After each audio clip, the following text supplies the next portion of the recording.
So for today's deck testing video, we're going to be taking a spin on Swindler's Market Archer. Now I know there's a lot of versions of this floating around. There was versions at the TRS Classic. CVH has posted a version. The list you see on screen is the current one that I'm running. I don't know which one is correct. I think that the list is very, very good, like at its core, and some refined version will end up being incredibly strong. But there's an awful lot that the deck kind of wants to run, and there's only so many spaces, and so figuring out like what to prioritize is difficult. So like I said, this is the version that I'm running. As always, there's also going to be a code in the video description. Because it's deck testing, we're just going to go ahead, jump on the ladder, play 2 games, win or lose, and hopefully in that span show off, you know, what the deck is capable of, kind of show off the point, which is really big swingy turns. And it can be a really powerful deck at times.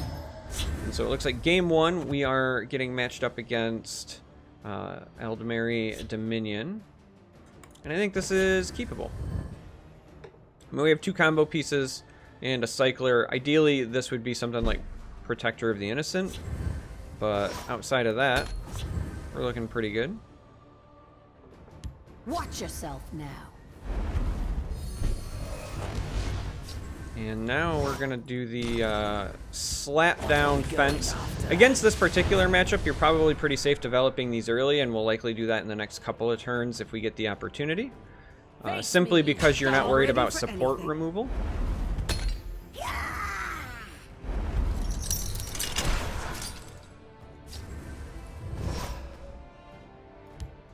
So here we're going to cycle this and hope for something... I was gonna say hope for something to catch a discount, but it was already a 0-cost card. Sometimes that happens. When you only have 1 of these on the board, the real, like, juicy targets are your 1-cost cards.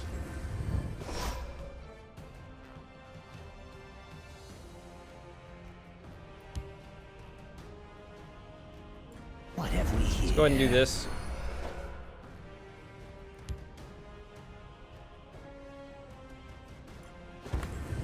It's worth dying for. Put this down and go from there. So this will almost assuredly trade here. You cannot leave these Guild Fence like on the board. You fight. So that's kind of the nice thing about it. Even though it's a 3/2 creature, it basically eats removal and sucks up some damage sometimes as a result. So No matter what. you can use it in that regard. Pretty soon we'll be looking at likely a debilitate turn. But I don't think we're quite there yet.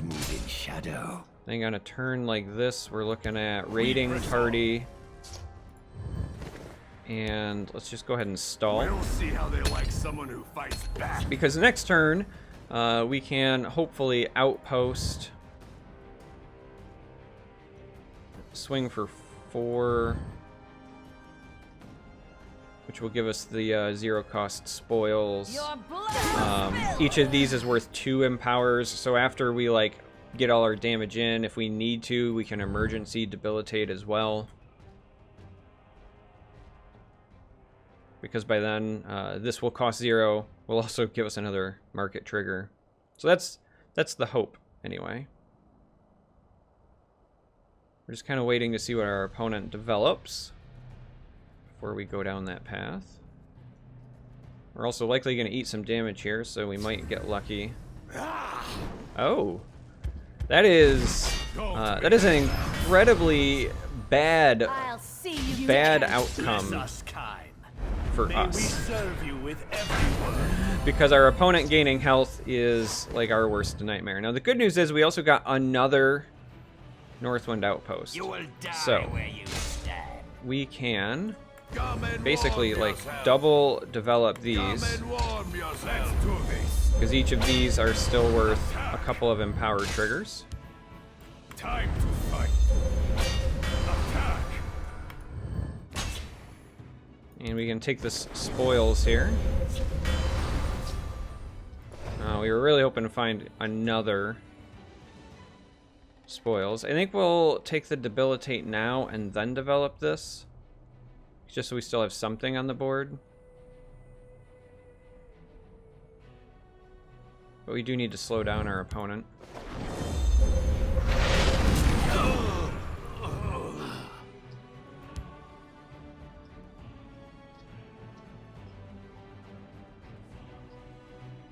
If I do it here, then our opponent's going to trade with me.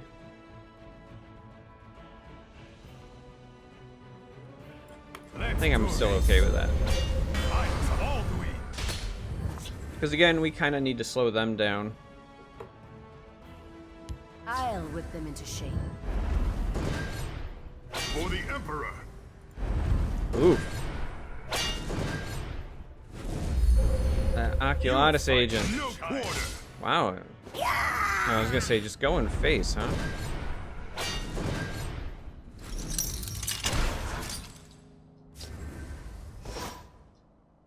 Alright, a lot of different things that we can do here. And I feel like either Thieves Guild or Camel makes the most sense. Camel gives us choice, but eats up most of our magicka. Thieves Guild is like a smaller Hail Mary, but I think we're gonna start with the Camel here. Give us some options.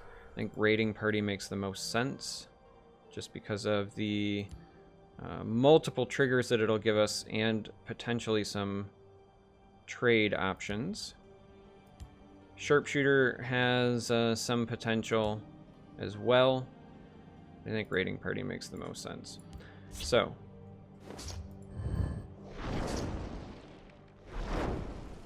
let's go ahead and We press on.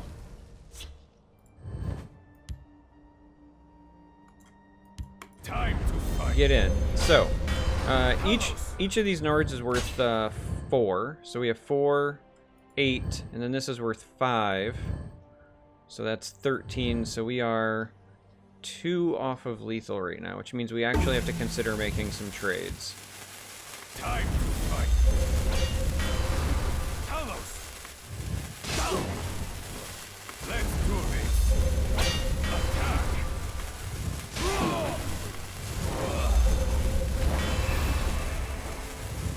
Time to fight. We're just going to do this so we can also pad our health total a little bit. But sadly, we had to take trades because we had, again, 4, 4, and 5, but it was not enough to push for lethal. Again, as we saw, we traded in 2. We would have been too short. So we just have to make sure that we don't die to try to give ourselves the chance to win with a top deck. We also have a draw off the Thieves Guild, because we just need to find, you know, another raiding party You can't or, defeat me. you know, natural Nord firebrands, things like that.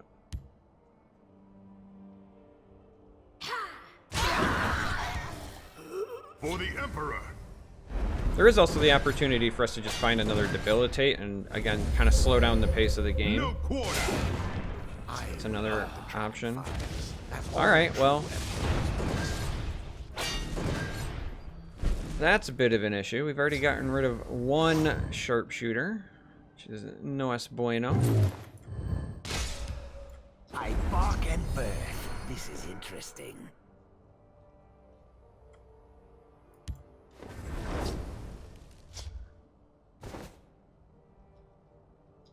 Market is good, but doesn't help us really until next turn.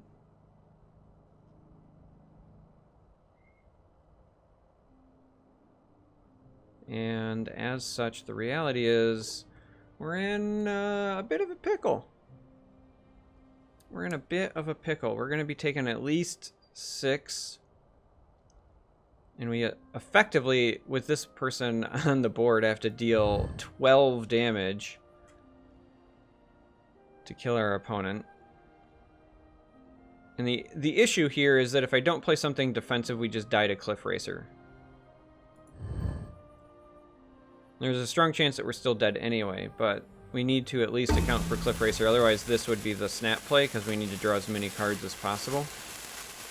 But I think that what we're going to do is just go with the defensive option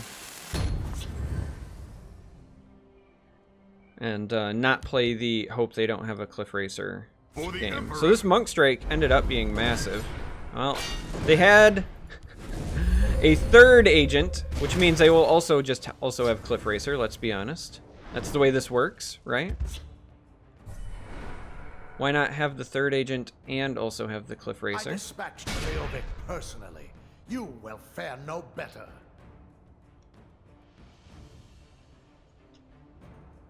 You fight like Well. a child. They're opting to not give me Careful there, friend. cars, so it would appear no Cliff Racer. Wow.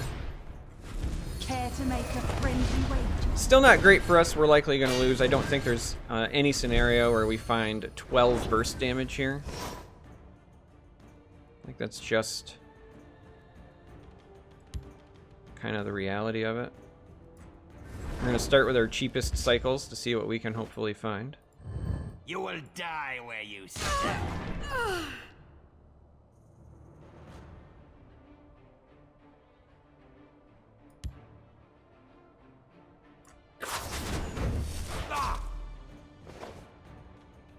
It's not looking very good. We're still taking our cheapest cycles because we're trying to find a raiding party.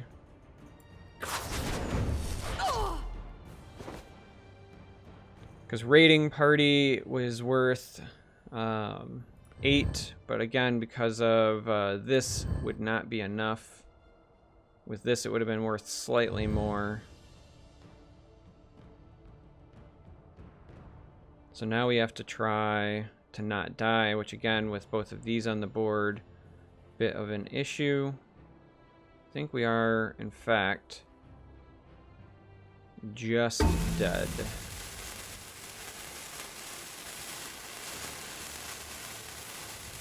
What have we here?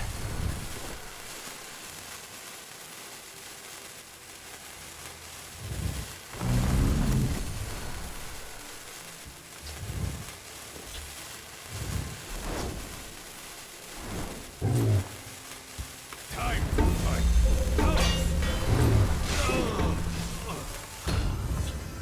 And sadly, that's going to be it for this game. Brigadoon is going to take us down, and then some. Is mine.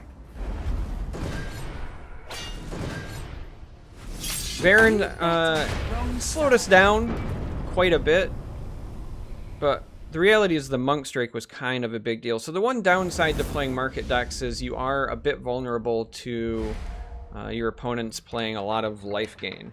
If they can burst heal, typically, like my rule of thumb is if they can heal for like 10 or more, you probably just don't win the game. Not saying you can't, but you need a lot of things to go your way because this is very much, it's like a combo deck and it's played as such, and yeah, they just heal outside of your combo. And so now naturally we run into another player on Aldmeri that will also just have all of the sources of drain that they could ever want. I shouldn't keep these. I should be throwing those back likely for card draw, but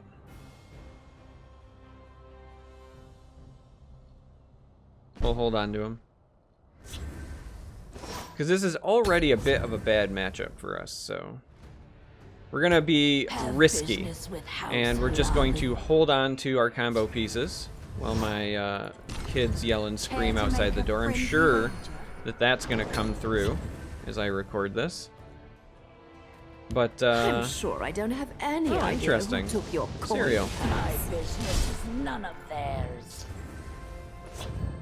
Oh, the ironies of getting yet another debilitate. Well, You let's go ahead and bet punch on them in the the face to get wrong some side. chip damage in because we need it, and then let's just go ahead to and make again, a we're friend. all in on this combo.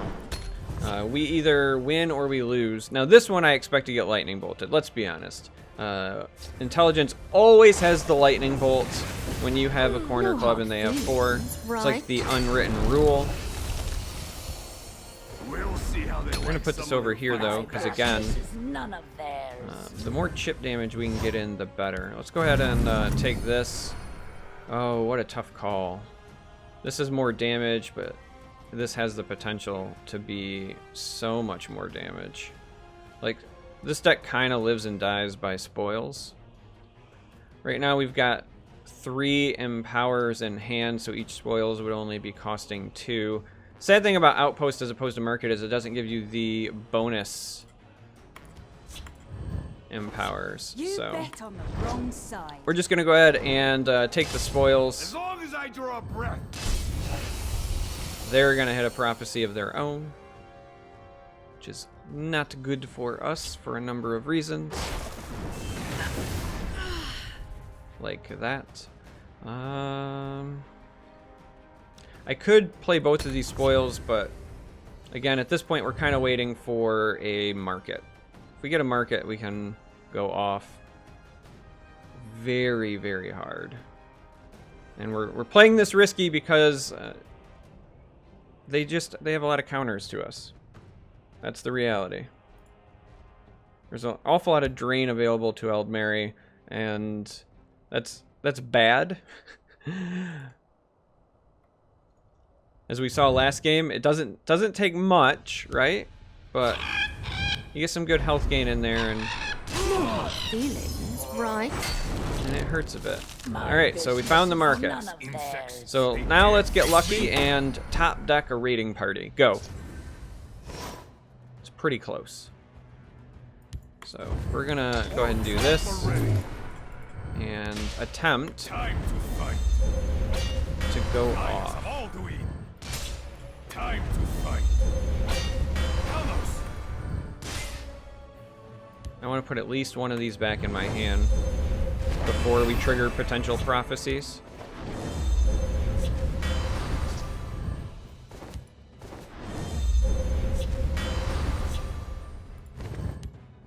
Let's do this. Talos. So we're gonna get them down to 5. And then I kind of want to cycle one of these, just so that we're ready to go for the next turn.